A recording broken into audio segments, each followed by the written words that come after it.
Hello dear, আমি আবার চলে আসলাম আমাদের পাগল মহারাজা এবং আমাদের বিখ্যাত ডক্টর লুনার দ্বিতীয় পর্ব নিয়ে। আমরা প্রথম পর্বতে দেখেছিলাম যে লুনা তার মডার্ন যুগ থেকে কিভাবে সে টাইম ট্রাভেল করে পাগল মহারাজার বিছানায় পৌঁছে গেছিল এবং কিভাবে তার সাম্রাজ্যকে অর্থাৎ ইয়াং সাম্রাজ্যকে সাহায্য করেছিল। এবং আমরা দেখেছিলাম যে লুনা এবং পাগল মহারাজার ভিতরে ভালোবাসা হওয়ার কারণে সে আর টাইম ট্রাভেল করতে পারছিল না। লুনা আদেও কি টাইম ট্রাভেল করে সে ইয়াং সাম্রাজ্যতে গিয়ে অস্টিনকে প্রোটেক্ট করতে পারবে এবং তার সাম্রাজ্যকে কি বাঁচাতে পারবে? তাহলে চলুন আমরা শেষ পর্বতে এটাই দেখব। আর বেশি স্পয়লার না দিয়ে চলুন ড্রামাটা শুরু করা যাক। আর ড্রামাটা শুরু করার আগে তোমরা সাবস্ক্রাইব করতে কিন্তু একদমই ভুলো না। এবার আমরা দেখতে পাই যে লুনার অবস্থাটা একদম নাজেহাল হয়ে গেছিল, তার চুল টুল একদম কাকের বাসার মতো হয়ে গেছিল এবং সে ডক্টরের কাছে যায়। লুনা বলে যে ডক্টর, প্রায় এক সপ্তাহ হয়ে গেল আমি রাতের বেলা ঘুমোতে পারছি না, আমি না ঘুমোলে কিভাবে সার্ভাইভ করব? যখনই আমি ঘুমোতে যাচ্ছি তখনই আমার শুধু তার কথাই মনে পড়ছে। তাকে আমি কথা দিয়েছি যে তার কাছে আমায় যেতে হবে, আমি যদি না ঘুমোতে পারি তাহলে আমি কি করে তার কাছে যাব? এবং ডক্টর তো সবকিছু শুনে বলে যে আমার মনে হচ্ছে তুমি যে লোকের কথা বলছো তুমি তার প্রেমে পড়েছো, হয়তো তার কাছে সবটা কনফেস করলেই তোমার ঘুম এসে যাবে। এবং লুনা বলে যে হ্যাঁ, প্রেমে পড়েছি, কারণ লুনা জানতো যে অস্টিনের সঙ্গে প্রেমে পড়লে তার টাইম ট্রাভেলের টানেলটা বন্ধ হয়ে যাবে। এবার অপর দিকে আমরা অস্টিনকে দেখতে পাই। অস্টিনও প্রচন্ড চিন্তিত হয়ে পড়েছিল, কারণ এতদিন হয়ে গেল লুনা আসছে না। অস্টিন বলে যে লুনা তো আমাকে কথা দিয়েছিল, তাহলে ও কি মিথ্যে বললো? এমনটা তো কখনো হতে পারে না, আমি জানি যে ও এখানে আসবে। এবং তখনই আমরা সেখানে অস্টিনের কর্মচারী হেনরিকেও দেখতে পাই। হেনরি বলে যে মহারাজ, আপনি যেহেতু মাছ ধরতে চাইছেন তাই আপনাকে চারাও দিতে হবে। এবার অস্টিন তো বলে যে চারা, সেটা আবার কি? এবং হেনরি বলে যে আপনি লুনার পছন্দের জিনিস ওর জন্য নিয়ে আসুন এবং ওকে উৎসর্গ করুন যাতে ও আবার ফিরে আসে। এবার অস্টিন তো সঙ্গে সঙ্গে লুনার জন্য নানা রকমের ধন দৌলত, গয়না গাটি, স্বর্ণ, রূপ, মুদ্রা এই সমস্ত কিছু নিয়ে আসে এবং সেখানে বিছানায় সাজে অস্টিন প্রে করতে থাকে যে লুনা তুমি তাড়াতাড়ি আমার কাছে ফিরে এসো। কিন্তু লুনা কি করে ফিরে আসবে? তার তো ঘুমই পাচ্ছিল না। এবার লুনার কথা চিন্তা করতে করতে অস্টিনেরও রাতের ঘুম উড়ে যায় এবং অস্টিন খালি ভাবতে থাকে লুনা কখন আসবে। এবার আমরা দেখতে পাই যে লুনার যেমন অবস্থা হয়েছিল অস্টিনেরও ঠিক একই অবস্থা হয়, তারও চুল কাকের বাসা হয়ে গেছিল রাত জেগে জেগে। এবার তখনই লুনা তার সমস্ত ফায়ার রিকোয়ারমেন্ট নিয়ে প্রাচীন কালে ফিরে আসে। লুনা বলে যে অস্টিন, তোমার তো দেখছি পুরো আমার মতনই অবস্থা হয়েছে। এবার অস্টিন তো লুনার গলার আওয়াজ শুনতে পায়। অস্টিন ভাবছিল যে সে মনে হয় ভুল শুনছে, সে লুনার কথা এত বেশি ভাবছে, সে লুনাকে হয়তো কল্পনা করছে। কিন্তু লুনা তখনই বলে যে অস্টিন, আমি এসে গেছি। এবার লুনা তো অস্টিনের সেই কাকের বাসার মতো চুলগুলো ঠিক করে দিচ্ছিল যে অস্টিন তোমার কি হয়েছে? আমি তো বলেছিলাম যে আমি আসবো। এবার তখনই অস্টিন লুনাকে জড়িয়ে ধরে। সে বলে যে লুনা, আমার খুবই চিন্তা হচ্ছিল যে তুমি কেন আসছো না, আমি ভেবেছিলাম তুমি হয়তো আর আসবেই না। এবার লুনা তো তখনই বলে যে আরে আমি তো কবে থেকে আসতেই চাইছি, কিন্তু আমার তো ঘুমই আসছিল না, দেখো না ঘুমিয়ে ঘুমিয়ে আমার চোখগুলো পুরো পান্ডার মতো হয়ে গেছে। এবার অস্টিন তো তখনই বলে তাহলে তুমি শেষমেশ তোমার কি করে ঘুম এলো? এবার লুনা তখনই মনে মনে ভাবে যে তোমার কথা ভাবতে ভাবতেই শেষমেশ ঘুম এসেছিল, কিন্তু সে মুখে বলে যে অস্টিন, আমি আসলে মন থেকে তোমার কাছে আসতে চেয়েছিলাম, তাই জন্যই আমার ঘুম এসে গেছে। এবার অস্টিন তো তখনই বলে যে লুনা, আমার মনে হয় যে কথাটা আমি তোমাকে একটু তাড়াতাড়ি বলে ফেলছি, যে তুমি কি আমাকে বিয়ে করতে চাও, তুমি আমার সাথে সারা জীবন থাকতে চাও? এবার লুনা তো তখনই বলে ওঠে যে বিয়ে মানে তোমার উপপত্নী হয়ে থাকবো। এবং অস্টিন বলে যে হ্যাঁ, কিন্তু তুমি খারাপ কিছু ভেবো না, আসলে জোসেফিনের সাথে আমার তেমন কোনো সম্পর্কই নেই, কেবল মাত্র সাম্রাজ্যের রক্ষার দায়ে আমাকে ওকে বিয়ে করতে হয়েছে, আমি সারা জীবন তোমাকেই ভালোবাসবো। এবার লুনা তো জানতো যে তাদের মধ্যে এমন কোনো সম্পর্ক হলে টাইম টেবিল শেয়ার করতে পারবে না, সারা জীবন তাকে তাহলে প্রাচীনকালে আটকে থাকতে হবে। এবার অস্টিন তো বলে ওঠে যে লুনা, তুমি কি আমার কথা বিশ্বাস করছো না? আমি সত্যি তোমার প্রতি সিরিয়াস। এবার লুনা বলে যে দেখো অস্টিন, আসলে আমরা এক দুনিয়া থেকে বিলং করি না, তাই জন্যই আমি বিষয়টা নিয়ে খুব ভয় পাচ্ছি। এবার অস্টিন তো বলে যে ভয় কিসের ভয়? এবং লুনা মনে মনে ভাবে যে ভয় এটাই যে আমি তোমার ভবিষ্যৎটা বদলাতে পারবো না, তোমার ডেস্টিনি হচ্ছে যে তুমি 28 বছর বয়সে মারা যাবে। এবার লুনা তো মনে মনে এই কথাই ভাবছিল এবং অস্টিন তখনই বলে যে বুঝতে পেরেছি, তুমি তো আসলেই তো অন্য দুনিয়া থেকে এসেছো, তুমি ভগবানের দূত, কিন্তু আমি তো একজন সাধারণ মানুষ, তাই না? তাই জন্যই আমাদের সম্পর্ক কখনোই সম্ভব নয়, তাই তো? এবং এই কথা বলতে গিয়ে অস্টিনের তো চোখে জল চলে আসে এবং লুনা তো তখনই বলে ওঠে যে অস্টিন, আমি আসলেই তোমাকে একটা সত্যি কথাটা বলে দিতে চাই। আমি তোমার সঙ্গে সারা জীবন থাকতে চাই, কিন্তু তার জন্য তো তোমাকে আমাকে বাঁচিয়ে রাখতে হবে। এবং লুনা যখন অস্টিনের ব্যাপারে এই সত্যি কথাগুলো, অর্থাৎ তার ভবিষ্যতে কি হবে এই কথাগুলো বলছিল, তখনই সময় থেমে যায়। অর্থাৎ লুনা কোনোভাবেই অস্টিনকে তার এই ভবিষ্যতের কথা জানাতে পারবে না। এটাই ছিল তার টাইম টেবিলের নিয়ম। এবং লুনা চুপ করে যেতে অস্টিন আবার নর্মাল হয়ে যায় এবং বলে যে লুনা, তুমি আমাকে কি বলবে বলছিলে?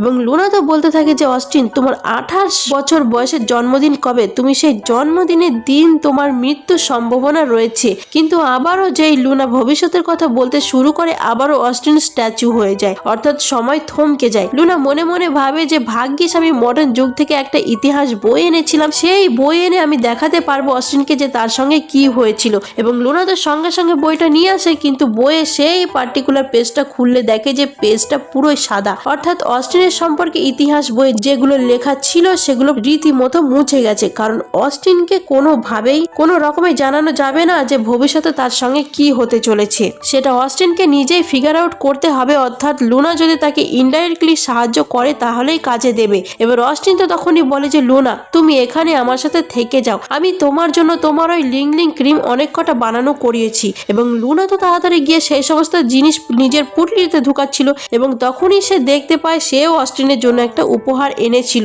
লুনা বলে যে আমি তোমার জন্য আমার দুনিয়া থেকে একটা জিনিস এনেছি। এবং লুনা তো অস্টিনের জন্য একটা ম্যাচিং নেকলেস এনেছিল, যেটা কিনা সে অনলাইনে অর্ডার করেছিল অস্টিনের জন্য।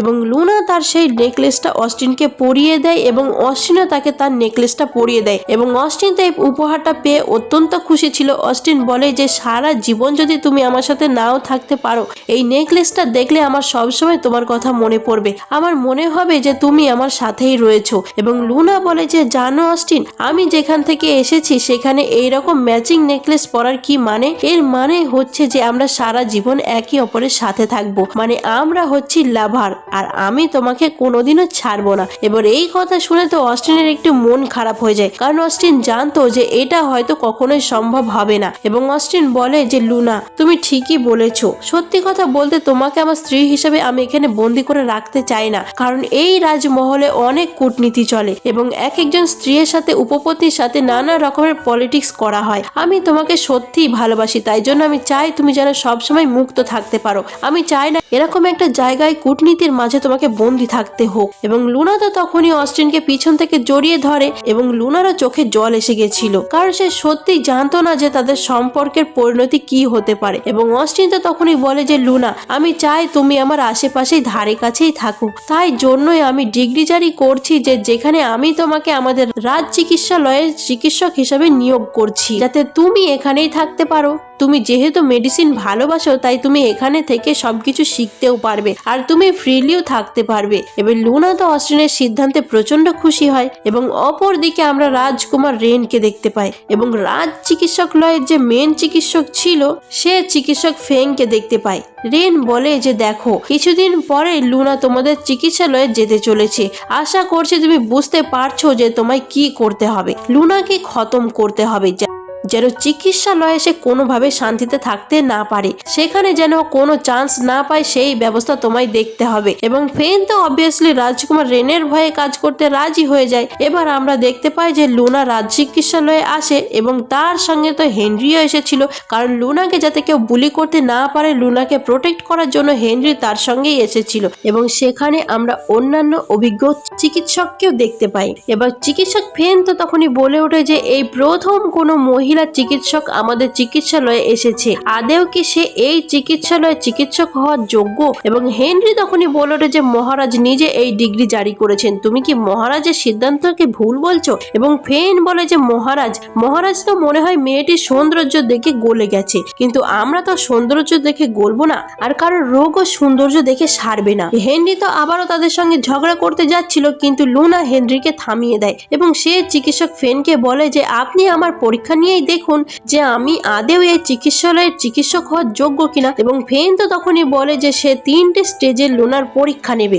এবং লুনা তো মনে মনে ভাবে যে তুমি আমাকে এত বোকা ভেবো না, আমিও মডার্ন যুগের মেডিকেল স্কুল থেকেই পড়াশোনা করে এসেছি, সুতরাং আমি খুব ভালো করেই জানি যে আমি কি করতে পারি। এবং ফেন তো তাকে প্রথম টাস্ক দেয়, যেখানে কিনা একজন রোগীকে না দেখে এবং তার সাথে কোনো কথা না বলে কেবলমাত্র নারী পরীক্ষার সাহায্যে বা তার পালস ধরে বুঝতে হবে রোগীটির কি রোগ রয়েছে। এবং লুনা তো বলে যে ঠিক আছে, আমি তাতে রাজি আছি। এবং আমরা দেখতে পাই যে লুনার চোখ বেঁধে দেওয়া হয় এবং লুনার সামনে পর্দার আড়ালে একটি রোগীকে পেশ করা হয়। এবং লুনা তো তার পালস ধরে এবং বোঝার চেষ্টা করে যে তার কি হয়েছে এবং লুনা সহজে সেটা বুঝতে পারে। লুনা বলে যে রোগীর বয়স 8 থেকে 10 বছর এবং তার হাতে এবং মুখে নানা রকমের লাল লাল ফোলা র্যাশ ঘা হয়েছে।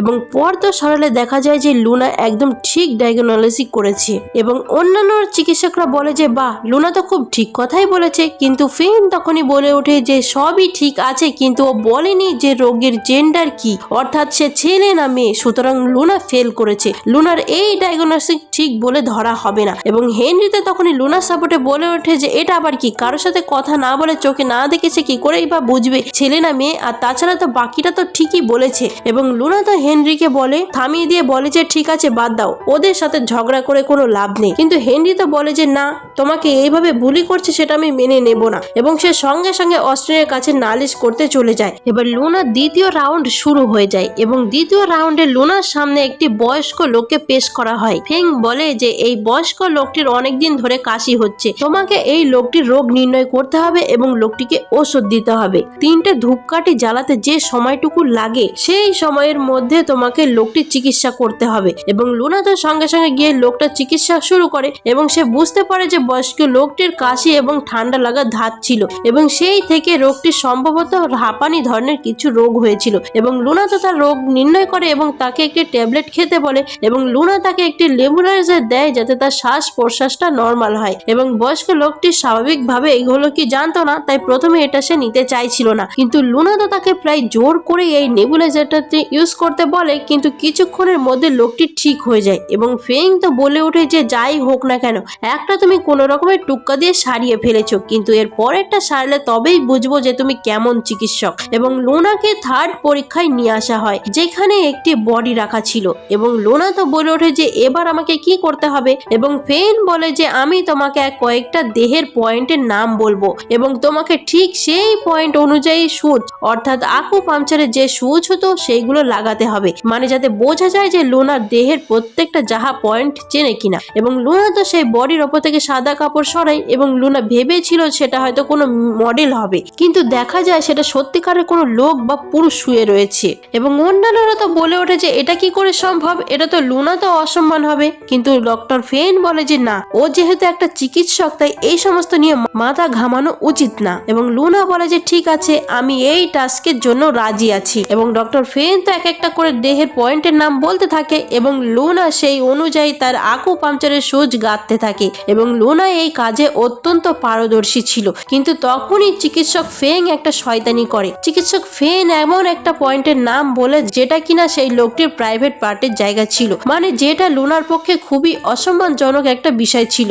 চিকিৎসক ফেন মনে মনে ভাবে যদি তুমি লজ্জার ভয়ে এটা করতে না পারো তাহলে আমারই ভালো, তাহলে তুমি হেরে গেলে। আর যদি তুমি এটা করে ফেলো তাহলে তোমার নামে সব জায়গায় আমি বদনামি রটিয়ে দেবো এবং তুমি যাই করো না কেন দুদিকেই তুমি ফাঁসবে। এবার অন্যান্য চিকিৎসকরাও তো বলতে থাকে যে না, এটা কখনোই একজন মহিলা চিকিৎসককে দিয়ে করানো উচিত না। কিন্তু চিকিৎসক ফেন তাদের সবাইকেই চুপ করিয়ে দেয় এবং লুনা তো বাধ্য হচ্ছিল এই কাজটি করার জন্য। কিন্তু তখনই সেখানে চলে আসে লর্ড ফু। এবং লর্ড ফু ছিল ইয়াং সাম্রাজ্যের অত্যন্ত দক্ষ এবং অত্যন্ত গুণী একজন চিকিৎসক, যাকে কিনা সবাই মানত। এবার ফু তো এসে প্রথমেই চিকিৎসক ফেনকে বকা দেয় যে তোমার সাহস হয় কি করে, একটা মেয়েকে দিয়ে তুমি এই সমস্ত করাচ্ছ, চিকিৎসকদেরও তো কিছু মরাল থাকে, তুমি কি সেটা ভুলে যাচ্ছ? যা দেখার আমার দেখা হয়ে গেছে, লুনাকে এই চিকিৎসালয়ে কাজ করতে হবে না। লুনা এবার থেকে আমার আন্ডারে আমার কাছে পড়াশোনা করবে, লুনাকে আমি আমার শিষ্য হিসাবে গ্রহণ করলাম। এবং লুনার কাছে তো এটা তো খুবই বড় সুযোগ ছিল। এবং লুনা এবার থেকে লর্ড ফুয়ের আন্ডারে তার চিকিৎসা নানা রকমের অ্যাডভান্স জিনিসপত্র শিখতে শুরু করে। এবার ফ্ল্যাশব্যাকে আমরা দেখতে পাই যে আসলে অস্টিন লর্ড ফুকে পাঠিয়েছিল, কারণ অস্টিন বুঝতেই পেরেছিল যে চিকিৎসক ফেন এবং অন্যান্যরা লুনাকে বুলি করতে পারে। এবং লুনা তো লর্ড ফুকে বলে যে সে এবার থেকে তাহলে পড়াশোনার সাথে সাথে লর্ড ফুয়ের এই ইউনিভার্সিটিতেই থাকবে। আর তাছাড়া মোনা তো ভেবেই ছিল যে অস্টিনের থেকে একটু দূরত্ব রাখতে হবে, কারণ অস্টিনের সাথে প্রেম করা চলবে না। সে অস্টিনের প্রতি যত দুর্বল হবে তার টাইম টেবিল করা তত সুযোগ ততই কমতে থাকবে। ফলে লুনা ইচ্ছা করে অস্টিনের সাথে নিজের দূরত্ব বাড়িয়ে নেয়। অপরদিকে আমরা অস্টিনকে দেখতে পাই যে লুনাকে বেশ কয়েকদিন দেখতে না পেয়ে একদম উতলা হয়ে গেছিল এবং সে তো লুনার সাথে দেখা করতে লর্ড ফুয়ের কাছে চলে যায়। এবং লুনা তো তাকে বলে যে অস্টিন, তুমি কি এতদিন আমাকে না দেখে মিস করছিলে? এবং অস্টিন তো বলে যে হ্যাঁ, তাই জন্যই তো আমি দেখা করতে এলাম। এবং লুনা তো তখন অস্টিনকে দেখায় যে সে ওই ক্রিমটা অর্থাৎ রিজুভিটেটিং ক্রিমটা সে আরো উন্নতভাবে বানিয়েছে এবং এখন তো সে লর্ড ফুয়ের থেকে নানা রকম নতুন নতুন জিনিসও শিখছে। এবং লুনা তো অস্টিনকে দেখায় যে সে এই ক্রিমটাই প্লাস্টিক প্যাকেজিং করে সেল করার কথা ভাবছে। লুনা বলে যে আমি এই ক্রিমটাই বিক্রি করে অনেক টাকা ইনকাম করতে চাই, যাতে আমি তোমার জন্য ভবিষ্যৎ থেকে অনেক অস্ত্রপাতি কিনে আনতে পারি। আমি জানি যে ভবিষ্যতে তোমার কিছু বিপদ হতে পারে, তার জন্যই আমি আগে থেকে প্রস্তুত থাকতে চাই। এবং অস্টিন তো তখনই বলে যে লুনা থ্যাংক ইউ, কিন্তু তোমাকে এই সমস্ত কিছু করতে হবে না। এবং লুনা তো বলে ওঠে যে করতে হবে না, কিন্তু কেন? এবং অস্টিন তখনই বলে যে যাই হয়ে যাক না কেন, আমি কখনোই রাজকুমার রেনির সঙ্গে কোনো রকম যুদ্ধে যাব না। এবং লুনা তো বলে ওঠে যে হ্যাঁ, কিন্তু ও তো তোমাকে সবসময় মারার জন্য উতলা হয়ে আছে, ও তোমার সিংহাসন নেয়ার জন্য যা কিছু করতে পারে, আর তুমি বলছো যে তুমি কখনো ওর বিরুদ্ধে যুদ্ধ করবে না। এবং অস্টিন তখনই বলে যে রেনি আমার একমাত্র পরিবার, আমার পরিবারের আর কেউই বেঁচে নেই শুধুমাত্র রেন ছাড়া, সুতরাং যাই হয়ে যাক না কেন আমি ওর উপরে হামলা করতে পারবো না। এবং লুনা তো বলে যে আমি বুঝতে পারছি যে তুমি তোমার ভাইকে মারতে চাও না, কিন্তু তোমাকেও তো বেঁচে থাকতে হবে, তোমার তো কোনো ক্ষতি আমি দেখতে পারি না। এবং অস্টিন বলে যে আমার বেঁচে থাকা কেন, আমার আবার কি হবে? এবং লুনা তো তখনই বলে ওঠে যে তোমার 28তম জন্মদিনে তোমার উপর হামলা হবে। এবং তখন আবারও আগের মতো সময় থমকে গিয়েছিল এবং লুনা আবারও অস্টিনকে এই কথাটা বলতে পারে না, অর্থাৎ অস্টিনের ভবিষ্যৎ লুনা তাকে জানাতে পারে না। কিন্তু অস্টিন বুঝতে পারে যে কোনো একটা কারণে লুনা খুবই চিন্তিত।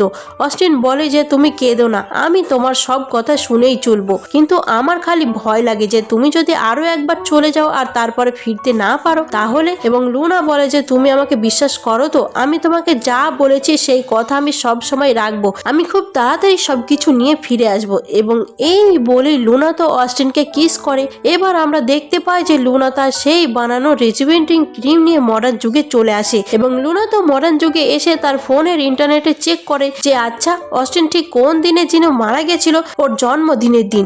এবং লুনা বুঝতে পারে যে অস্টিনের জন্মদিন অর্থাৎ তার 28তম জন্মদিন হতে তার মাত্র 5 দিন বাকি, সুতরাং যা করার লুনাকে এই 5 দিনের মধ্যেই করতে হবে। এবং লুনা তো আবার তার সেই ক্রিম নিয়ে ডক্টর লি এর কাছে যায় যাতে সে আগের বারের মতো ডক্টর লি এর থেকে টাকা ইনকাম করতে পারে। ডক্টর লি তো তাকে বলে যে লুনা এবার তুমি কত টাকা চাইছো? এবং লুনা বলে যে আমার টাকা চাই না, আমার আসলে কিছু অস্ত্রপাতি চাই, কিছু বড় বড় বন্দুক, কিছু গ্রেনেড, মেশিন গান, এই সমস্ত কিছু। এবং ডক্টর লি তো বলে যে কিন্তু সেগুলো তো ইনলিগেল জিনিস, আমি এইভাবে কি করে তোমাকে অস্ত্র এনে দেবো, এগুলো তো সম্ভব নয়, আর এত অস্ত্র নিয়ে তুমি কি বা করবে? লুনা বলে সেটা আমি আপনাকে বোঝাতে পারবো না, কিন্তু সেগুলোই আমার চাই। এবং লুনা ডক্টর লি যখন এই সমস্ত কথা বলছিল তখন ডক্টর লির মেয়ে ডেজি এই সমস্ত কিছু শুনছিল এবং ডেজি হঠাৎ করে তার বাবার কাছে এসে বলে যে বাবা, আমাদের একজন আঙ্কেল আছে না, সেই আঙ্কেলের তো এই সমস্ত ইনলিগেল ব্যবসা রয়েছে, আমরা তো তার সাহায্যে তো লুনাকে হেল্প করতেই পারি। এবং লুনা ভাবে যে ডেজি হঠাৎ আমাকে সাহায্য করছে,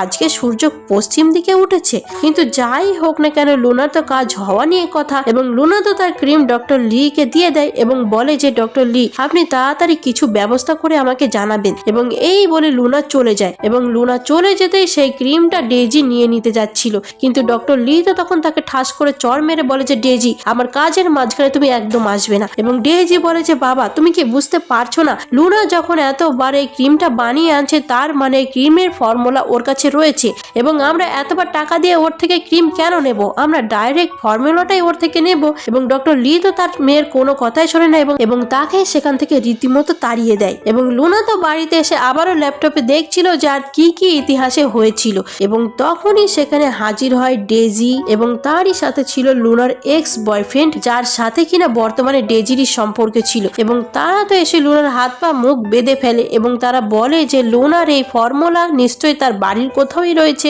সুতরাং খুঁজে দেখা যাক যে কোথায় রয়েছে। এবং লুনা লুনা তো বলে যে ফর্মুলা বাড়িতে কোথাওই নেই, কারণ ফর্মুলাটা আমার মাথার মধ্যে রয়েছে। এবং তখনই তারা লুনার হাত পা খুলে দেয় এবং বলে যে এখনই আমাদের সেই ফর্মুলাটা লিখে দাও। এবং লুনা তো বলতে থাকে যে দেখো, তোমরা আমার সামনে এমন বসে থাকলে আমি তো ভয়ে কাঁপছি, তোমরা দয়া করে ঘরের বাইরে যাও, আমি এক্ষুনি ফর্মুলাটা তোমাদের লিখে দিচ্ছি। এবং লুনা তো ক্যালেন্ডার দেখে যে সেই দিনই ছিল 18 তারিখ, অর্থাৎ অস্টিনের জন্মদিন। মানে লুনাকে সেই দিনই ফেরত যেতে হবে, যে করেই হোক না কেন অস্টিনকে তাকে সাহায্য করতেই হবে। এবার লুনা তখনই তার এক্স বয়ফ্রেন্ডকে বলে যে শোনো, আমি না তোমাকে কানে কানে বলছি যে ফর্মুলাটা কি। এবার যেই তার এক্স বয়ফ্রেন্ড তার কাছে আসে, লুনা তো রীতিমতো তাকে লাথি মেরে ফেলে দেয় এবং তাকে ঠাই ঠাই করে মারতে থাকে যে হ্যাঁ আমাকে কিডন্যাপ করা। এবার এই সমস্ত মারপিটের আওয়াজ শুনে তো ডেজিও তো ভিতরে চলে আসে। এবার এই সমস্ত মারপিটের আওয়াজ শুনে বাইরে থেকে ডেজিও তো চলে আসে এবং ডেজি তার ছুরি দিয়ে লুনাকে মারতে যায়, কিন্তু তখনই লুনা তার বিছানায় পড়ে যায় এবং সে টাইম টেবিল করে চলে যায় ইয়াং সাম্রাজ্যে।